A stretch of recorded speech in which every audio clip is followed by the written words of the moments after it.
Comenzar, hermanos. El tema de hoy se titula La blasfemia contra el Espíritu Santo. Tenemos, hermanos, que la Biblia habla de un pecado imperdonable. ¿Okay? ¿Cuál es ese pecado imperdonable?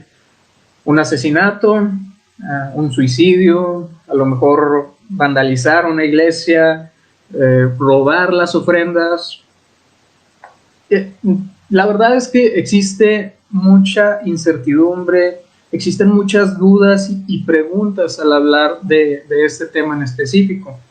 Muchos se preguntan, ¿qué pecado será tan grave que Dios no lo pueda perdonar? Otros se preguntan, a lo mejor, ¿acaso he cometido este pecado? Y si lo he cometido, si lo he hecho, ¿cuáles son las consecuencias de este pecado? Entonces vamos a nuestro pasaje clave, hermanos. Está en esta tarde en Marcos 3, versículos 20 al 30. Dice la palabra del Señor en nombre del Padre, del Hijo y del Espíritu Santo. Y se agolpó de nuevo la gente, de modo que ellos ni aún podían comer pan. Cuando lo oyeron los suyos, vinieron para prenderle, porque decían, está fuera de sí. Pero los escribas que habían venido de Jerusalén decían que tenía a Belcebú, y que por el príncipe de los demonios echaba fuera a los demonios. Y habiéndolo llamado, les decía en parábolas, ¿cómo puede Satanás echar fuera a Satanás? Si un reino está dividido contra sí mismo, tal reino no puede permanecer. Y si una casa está dividida contra sí misma, tal casa no puede permanecer. Y si Satanás se levanta contra sí mismo y se divide, no puede permanecer, sino que ha llegado su fin. Ninguno puede entrar en la casa de un hombre fuerte y saquear sus bienes si antes no le ata, y entonces podrá saquear su casa. De cierto os digo que todos los pecados serán perdonados a los hijos de los hombres, y las blasfemias cualquiera que sean. Pero cualquiera que blasfeme contra el Espíritu Santo no tiene jamás perdón, sino que es reo de juicio eterno. Y dice el 30, porque ellos habían dicho, tiene espíritu inmundo. Hermanos, la palabra blasfemia o blasfemar viene del griego blasfemeo. P-H-E-M-E-O, blasfemeo, que significa blasfemado, significa blasfemar, significa a la calumnia, significa también hablar a la ligera o profano de lo sagrado. Esta es la definición de la palabra blasfemia, blasfemeo. Okay, Marcos 20 dice que la casa donde Jesús se encontraba estaba llena. Estaba tan llena que dice la Escritura que ellos no podían ni siquiera comer, no podían comer pan. ¿Okay? ¿Y por qué pasó esto, hermanos? Simple y sencillamente, y como ya lo habíamos visto en ocasiones anteriores, la gente estaba a la expectativa de lo que Jesús pudiera hacer. Jesús venía haciendo milagros de todo tipo, y venía sanando enfermos, venía echando fuera demonios, etcétera, entre otras cosas. Y si a ti te dicen que alguien que viene haciendo milagros, alguien que viene haciendo todo este tipo de maravillas, si te dicen que va a venir, que va a pasar por aquí, ¿tú qué harías? ¿Tú qué harías? Si te dicen un tal Jesús anda por aquí y anda haciendo todo tipo de milagros, ¿qué harías?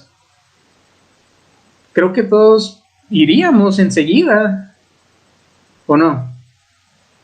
Porque de perdido, por morboso vas a ir, para ver qué tanto está haciendo, para ver si lo que dicen de Jesús era verdad. ¿Okay? Pero vas, el punto es que vas. ¿Okay? Por esta razón, hermano, la gente se agolpaba, dice la palabra, en los lugares que Jesús estaba. ¿Okay? Multitudes inmensas de gente con ese deseo a lo mejor de ver a Jesús o a lo mejor ese deseo de ser sanados por él o nada más el hecho de comprobar si lo que decían de él era cierto, era verdad, para ver si no estaban contando mentiras. ¿Okay? Y si nos ponemos a analizar este pasaje, hermanos, vemos que en primer lugar se presentan dos grupos característicos dentro de este pasaje. El primero de ellos es la familia de Jesús, y el segundo de ellos se trata de los fariseos o escribas. Y vamos a ver, hermanos, qué dice la Biblia acerca de los pensamientos de cada uno de estos grupos, de esos pensamientos que tenían hacia Jesús, de ese sentir que tenían hacia Jesús. Vamos a verlo. El primero de ellos, como ya decíamos, es su familia, y en Marcos es referida como los suyos. ¿Okay? Y ellos, hermanos, dijeron algo que es lo siguiente, que estaba fuera de sí. ¿Okay?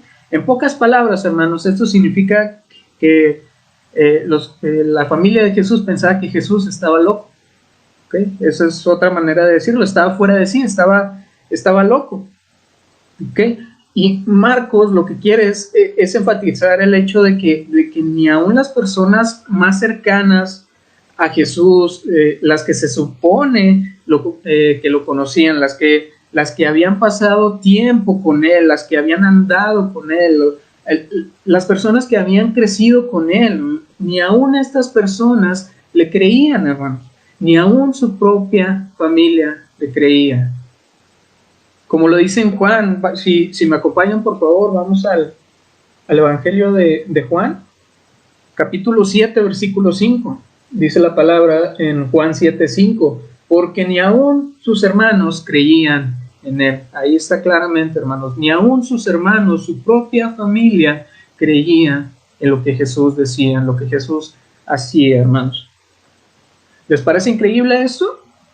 ¿Les parece increíble que el hecho de que su propia familia pensara esto de Jesús? La verdad es que no es tan sorprendente como cree, porque debemos de tener en cuenta que la gente es mala por naturaleza, hermanos. La gente es mala, todos tenemos esa inclinación hacia lo malo, hacer lo malo, que es más fácil hacer lo malo. Y si alguien se la pasa confrontando a la gente con esa maldad, con sus pecados, con sus faltas, a la gente no le va a gustar. A la gente no le va a gustar, punto. A la gente no le gusta que le digan lo que está haciendo mal, o que le digan en qué está fallando. ¿Okay? Por eso reaccionan como reaccionan, por eso por el simple hecho de ser confrontados con sus faltas, con sus pecados.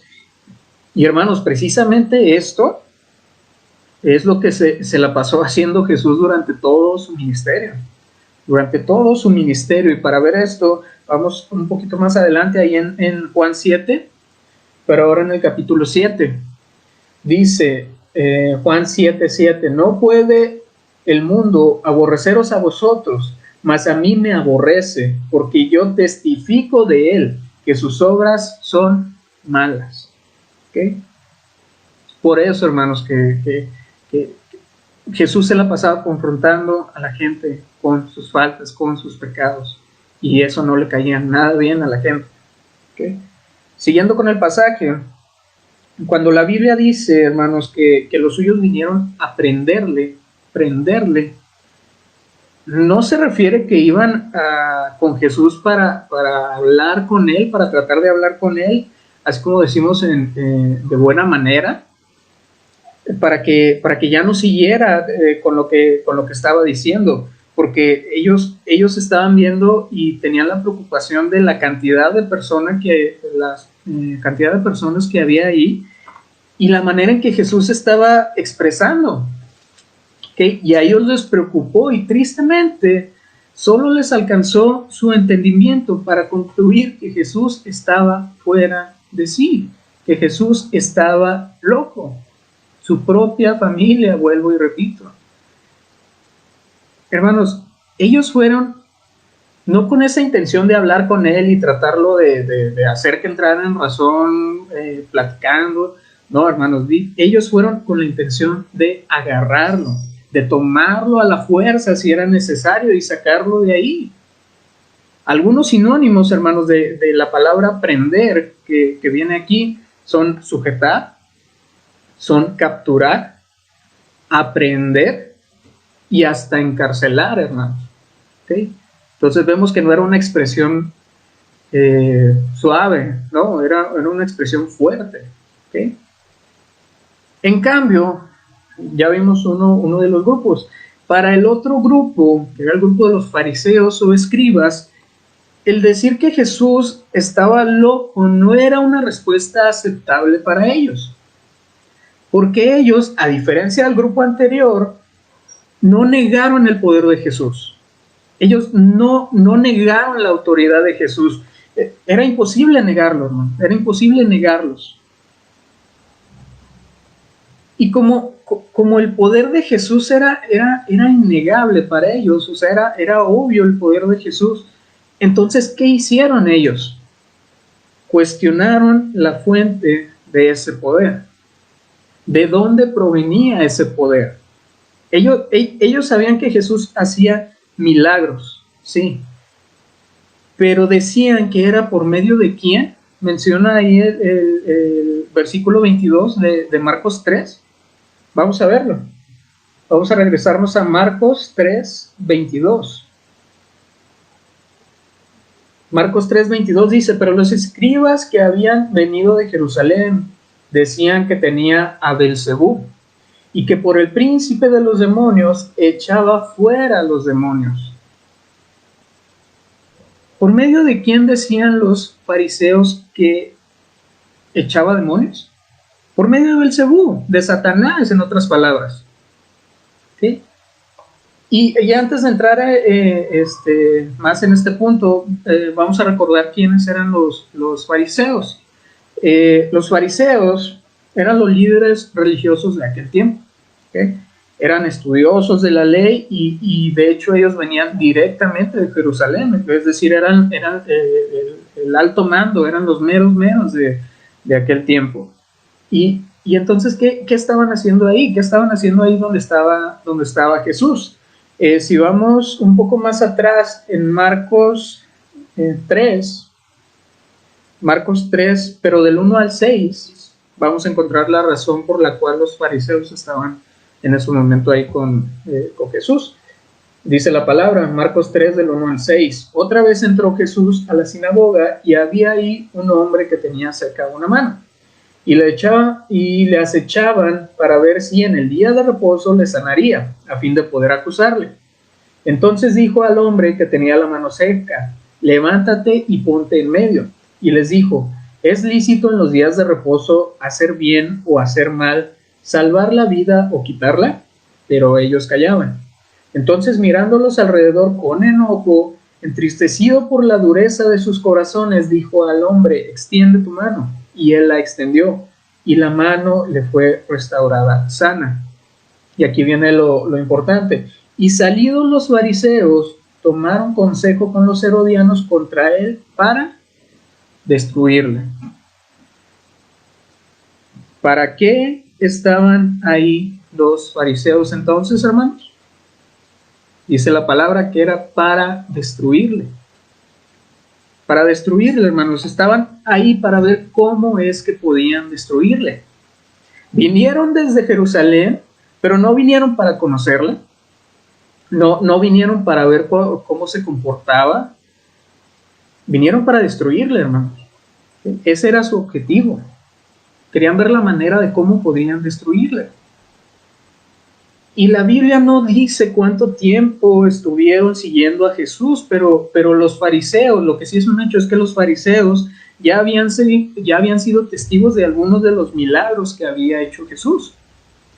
Además de que sabían que Jesús andaba por ahí diciendo que Él era el Hijo de Dios, que Él era el perdonador de pecados, entre otras cosas. Lo cual a los fariseos no les gustaba para nada. No les gustaba para nada, hermanos. Los fariseos estaban en contra completamente de esto. Y el punto importante y central es este precisamente. Que los fariseos ya tenían tiempo investigando a Jesús. Ellos ya habían tenido la oportunidad de ver a Jesús, de escuchar las enseñanzas, de ver los milagros y las obras que Jesús realizaba por medio del Espíritu Santo. Habían sido testigos ya de la grandeza y el poder de Dios Padre reflejado en Jesús. Ellos ya habían sido testigos de todo eso, ya lo habían visto con sus propios ojos. Y aún así, con este conocimiento que ellos tenían de quién era Jesús, ellos dijeron y concluyeron que que el poder de Jesús venía de Satanás, de Belcebú. Y hermanos, esto resulta difícil de creer, pero así pasó. Así pasó, era como decimos, como tratar de tapar el sol con un dedo. O sea, estaban viendo, pero no veían, o más bien no les convenía ver. Los fariseos habían visto la obra del Espíritu Santo en Jesús mismo. Vieron físicamente al Hijo de Dios, escucharon sus enseñanzas y a pesar de todo eso, en su entendimiento concluyeron que toda esa grandeza, que todo ese poder era proveniente del diablo y no de Dios. Que por eso Jesús podía echar fuera demonios, por el poder del diablo, por el poder de Satanás. Y hermanos, ¿cuál fue la respuesta que dio Jesús? Vamos a volver a Marcos 3, por favor. Ahí mismo, pero versículos 23 al 27, por favor. Dice lo siguiente: y habiéndolos llamado, le decían en parábolas: ¿cómo puede Satanás echar fuera a Satanás? Si un reino está dividido contra sí mismo, tal reino no puede permanecer. Y si una casa está dividida contra sí misma, tal casa no puede permanecer. Y si Satanás se levanta contra sí mismo y se divide, no puede permanecer, sino que ha llegado su fin. Ninguno puede entrar en casa del hombre fuerte y saquear sus bienes si antes no le ata, y entonces podrá saquear su casa. Hermanos, Jesús está refutando completamente y contundentemente la idea errónea que tenían los fariseos, diciendo que es completamente ilógico y completamente imposible que Jesús echara fuera a los demonios por el poder del diablo, de Satanás. Les dice: ¿cómo puede Satanás echar fuera a Satanás o a los demonios de Satanás? Y hermanos, me imagino a Jesús pensando: pues ¿es en serio que me están diciendo esto? No tiene ningún tipo de sentido, hermanos, para nada. Y hay que recordar, hermanos, que lo único que Satanás quiere su único objetivo es destruir, ¿ok? Porque él sabe cómo va a terminar, él sabe qué fin va a tener. Por eso mismo sus únicos objetivos son destruir, son engañar, son confundir. Entonces, hermanos, ¿cómo va a echar fuera Satanás a sus propios demonios? Hermanos, Satanás no es nada tonto. En la Biblia vemos precisamente que es un ser astuto, es un ser inteligente, hermanos. Por eso su idea era completamente ilógica, hermanos, y Jesús se los dejó ver claramente. Y vamos a hacer la ilustración que hace Jesús ahora en el versículo 27, en el último que leímos, versículo 27. Vamos a leerlo de nuevo. Dice: ninguno puede entrar en la casa de un hombre fuerte y saquear sus bienes si antes no le ata. Entonces podrá saquear su casa. Hermanos, en este caso, en esta ilustración que Jesús da, el hombre fuerte vendría siendo Satanás, ¿okay? Y los bienes que mencionan aquí, saquear sus bienes, eso vendría siendo las vidas de las personas. ¿Okay? Entonces, aquí una vez más Jesús está afirmando el poder que tiene sobre Satanás, el cual, dice la palabra, que ya había atado para arrebatarle los bienes que tenía en su poder. ¿Okay? Esos bienes vendrían siendo, como ya lo dijimos, tu vida, mi vida, la vida de todos, ¿okay?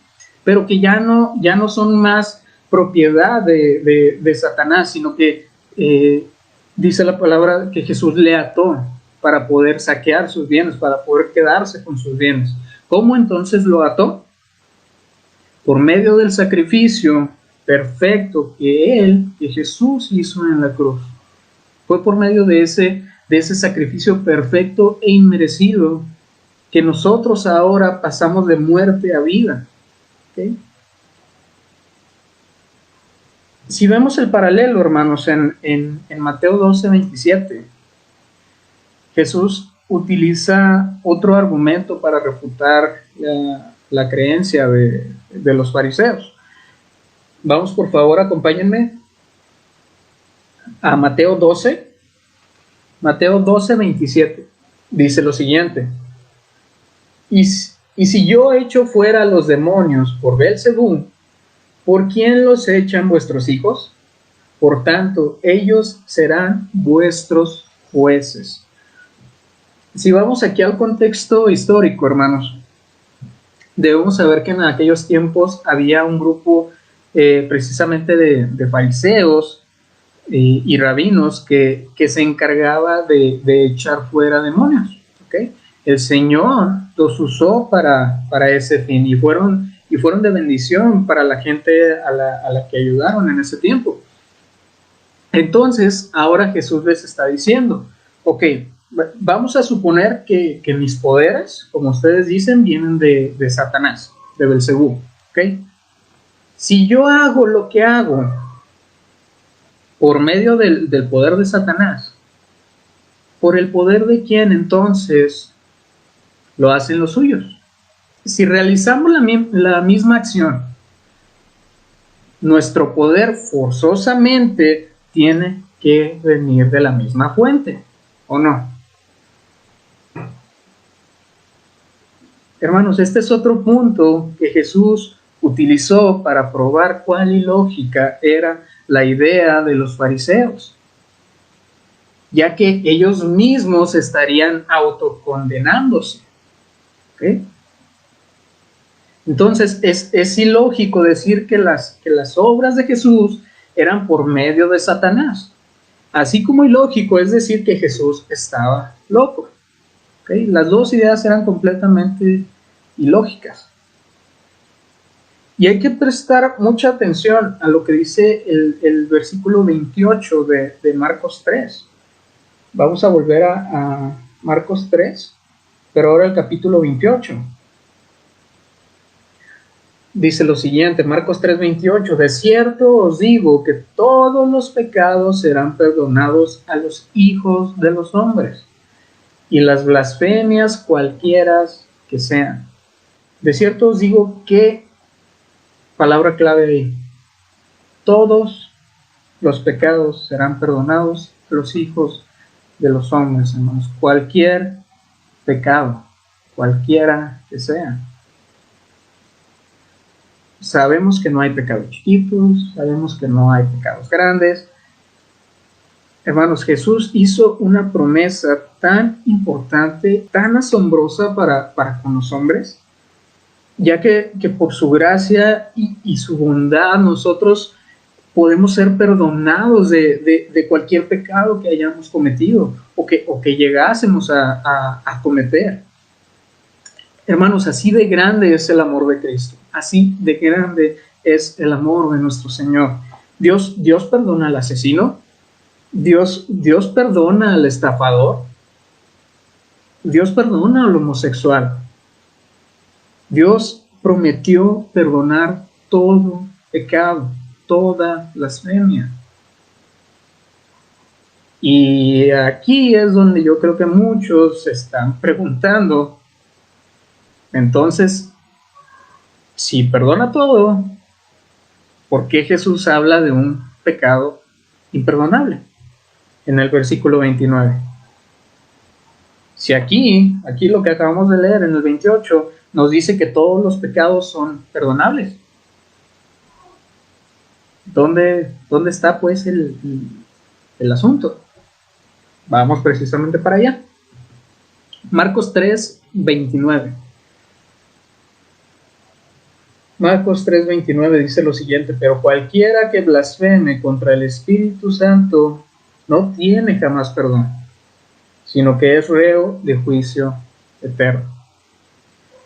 Hermanos, el primer punto que tenemos que resaltar es que esto no es una condenación en sí. Es más bien una advertencia cuando Jesús dijo precisamente cualquiera que blasfeme. O sea, cualquiera que llegara a blasfemar. No dijo, ustedes ya blasfemaron y esto es lo que les va a pasar. No. ¿Okay?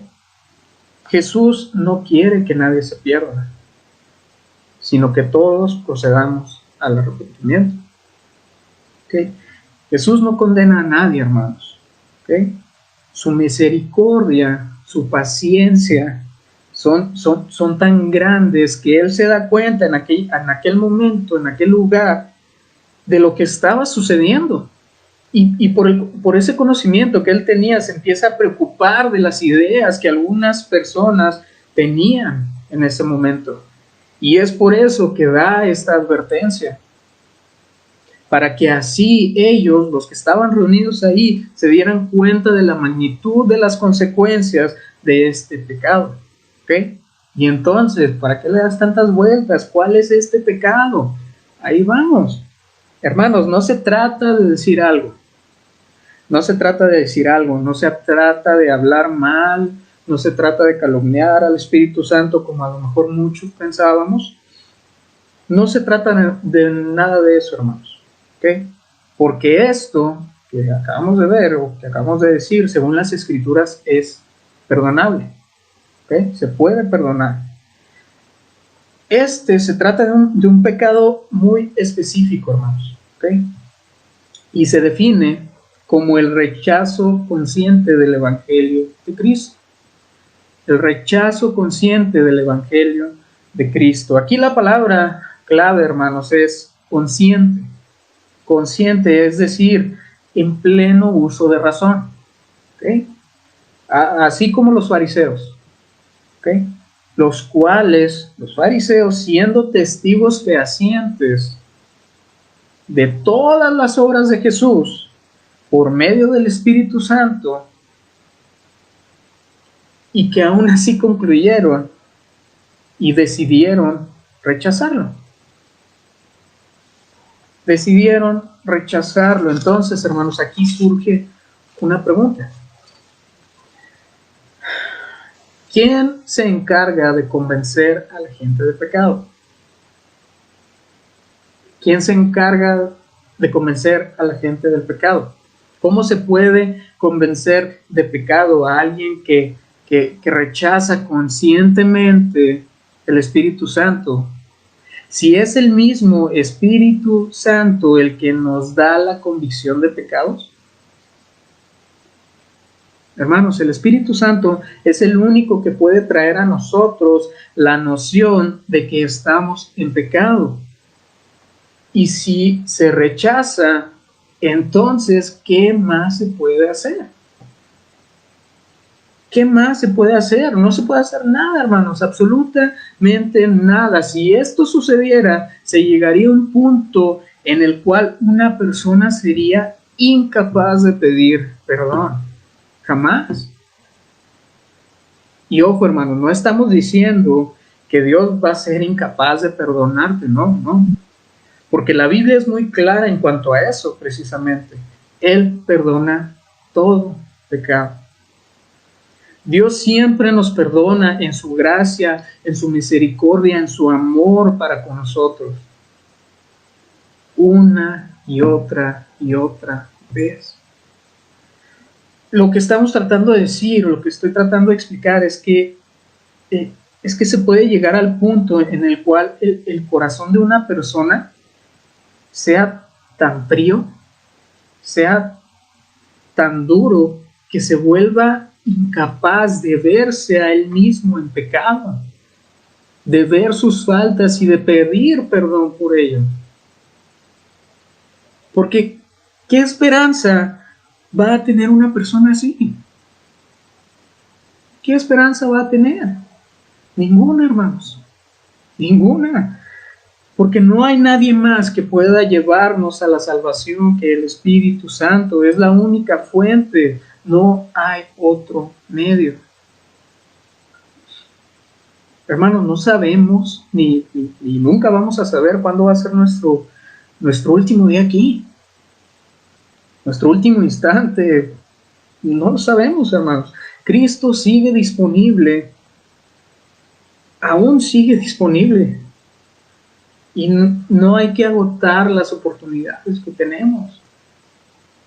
Isaías 55:6 dice lo siguiente: buscad a Jehová mientras pueda ser hallado, llamadle en tanto está cercano. Isaías 55:6. Entonces, hermanos, en resumen, tenemos que la blasfemia contra el Espíritu Santo, el pecado imperdonable, se define como el rechazo consciente del Espíritu Santo, atribuyendo su obra por medio de Jesucristo a Satanás. ¿Okay? Voy a repetirlo otra vez. Se define como el rechazo consciente del Espíritu Santo, atribuyendo su obra por medio de Jesucristo a Satanás. ¿Okay? Y con esta precisa definición, hermanos, surgen otras preguntas.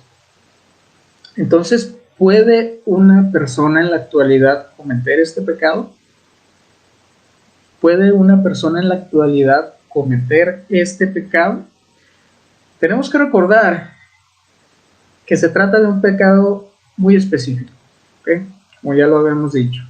Y según la definición que dimos, que acabamos de dar, no es posible que alguien blasfeme en contra del Espíritu Santo de esa manera en la actualidad. ¿Okay? ¿Por qué? Porque requeriría la presencia física de Jesús. ¿Okay? Y eso es algo, hermanos, que sabemos de antemano no puede pasar. ¿Okay? Si volvemos a Marcos 3, vemos a los fariseos contemplar físicamente la perfecta revelación de Dios en Jesús, lo cual era comprobado por la obra del Espíritu Santo en él. Y ellos, con todo esto, ¿cuál fue la respuesta que dieron? ¿O cuál fue la reacción que ellos tuvieron? Él hace estos milagros por el poder de Satanás. Eso concluirá. Ellos fueron testigos físicos de las obras, testigos físicos de las enseñanzas de Jesús por medio del Espíritu, y aún así lo rechazaron. Hermanos, ¿qué más podía hacer Dios para darles revelación a esas personas? Hermanos, nada. Absolutamente nada. ¿Quién más que el Hijo de Dios para darle revelación? ¿Quién más que la misma imagen de Dios en Jesucristo para darle revelación? Nada, hermanos.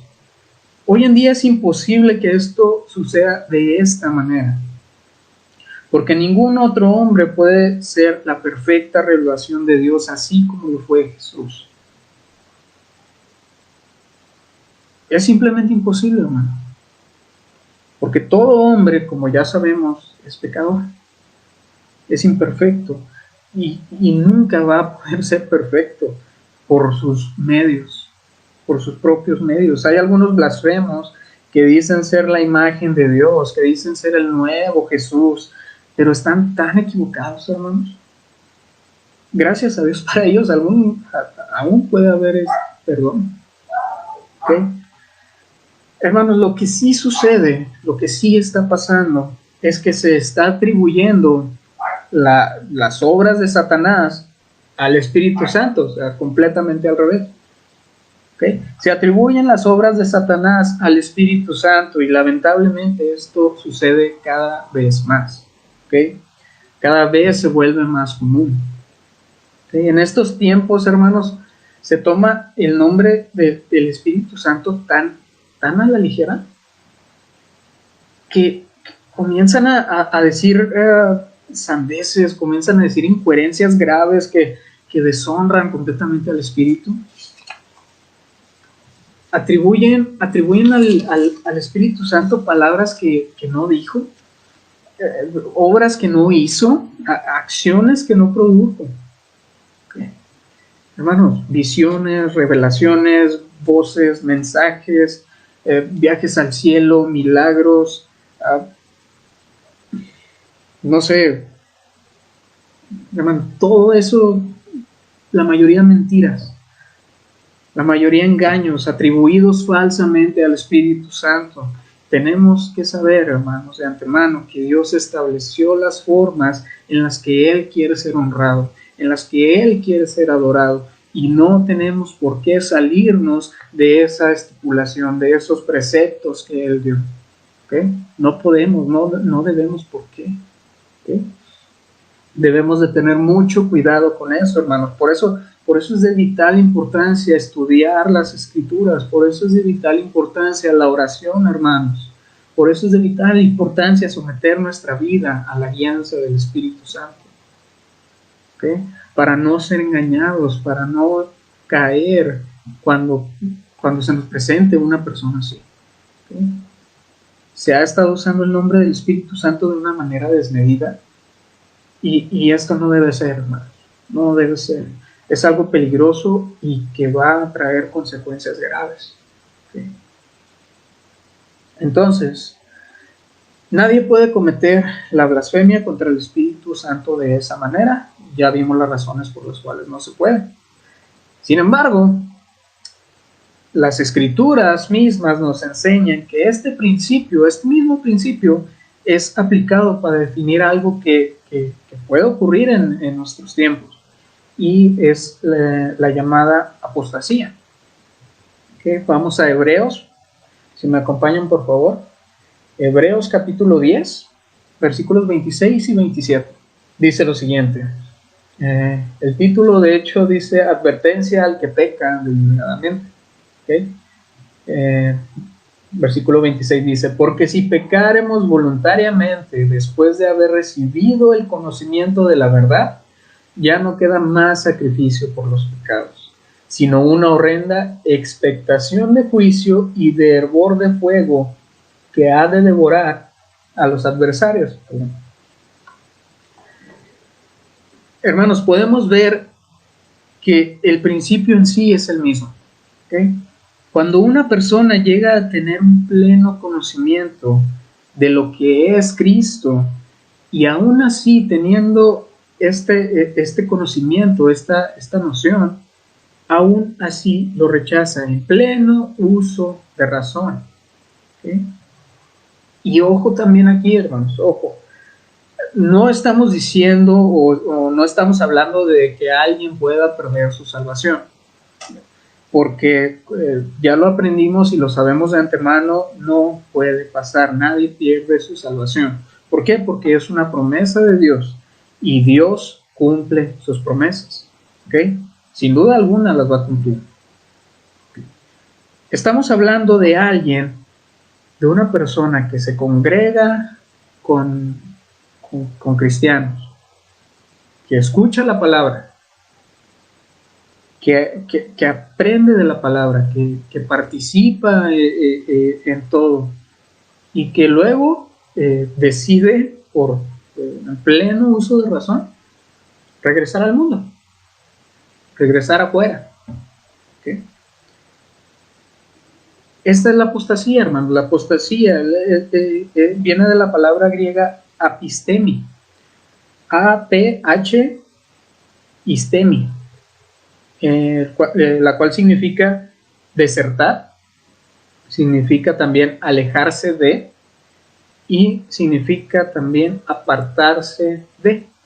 Desertar, alejarse de, apartarse de. Es alguien que se aleja, hermanos, y abandona de forma deliberada y consciente las verdades de la fe y el Evangelio. ¿Okay? Y si me acompañan ahora a Hebreos un poquito más atrás, Hebreos 6, Hebreos capítulo 6, versículos del 4 al 6, vamos a ver otro ejemplo de eso. Hebreos 6, del 4 al 6, dice lo siguiente: porque es imposible que los que una vez fueron iluminados y gustaron del don celestial y fueron hechos partícipes del Espíritu Santo, y asimismo gustaron de la buena palabra de Dios y los poderes del siglo venidero, y recayeron, sean otra vez renovados para arrepentimiento, crucificando de nuevo para sí mismos al Hijo de Dios y exponiéndole a vituperio. Hermanos, podemos ver de nuevo el mismo principio aplicado, y este es precisamente el punto de todo esto. Una persona, hermanos, puede llevar años en la iglesia, yendo cada domingo, congregándose, estando ahí con los hermanos, pues, verlo por mucho tiempo ahí. Pero si un día, hermanos, si un día por algo se llega a alejar esa persona, que no le sorprenda, hermanos, porque simple y sencillamente nunca nació de nuevo. Nunca nació de nuevo. Es por esta razón, hermanos, que un cristiano, un verdadero hijo de Dios, un nacido de nuevo, no puede cometer este pecado, no puede caer en apostasía. Rotunda y completamente no. Porque ya creímos, ya fuimos hechos salvos por la gracia y misericordia de Dios. Y por consecuencia no tenemos duda alguna de nuestra fe. Hermanos, no hay que ignorar la advertencia de Jesús. No hay que ignorar la advertencia de Jesús. Si tú no has venido a los pies de Cristo, si tú aún no eres salvo, pero estás escuchando este mensaje, no es casualidad. No es casualidad, hermano. No ignores esta palabra. No enfríes, no endurezcas tu corazón de tal manera que ya no seas capaz de ver tu condición de pecado. Y no haya marcha atrás y no tengas manera de cómo arrepentirte. Y al contrario, si tú ya eres salvo, si tú ya eres hijo de Dios, dale gracias a Dios. Porque, hermanos, nosotros estábamos perdidos.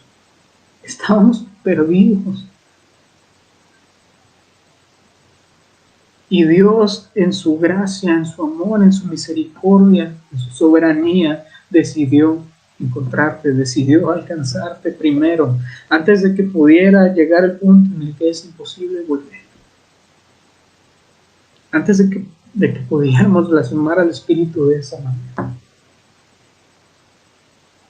Si aún no vienes a los pies de Jesús, amigo, persona que me escuchas, hoy es el día. Dios aún puede ser encontrado. No hay que ignorar las oportunidades, no hay que ignorar el consejo de Dios.